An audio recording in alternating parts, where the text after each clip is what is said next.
నిదురలో నీ కల చూసి తుళ్ళిపడిన ఎదకి ఏ క్షణం ఎదురవుతావు జోల పాటవై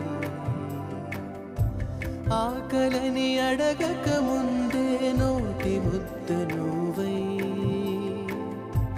ఏ కథలు వినిపిస్తావో జాబిలమ్మవై నింగి నేల నిలిచేదాకా తోడుగా వీచే గాలి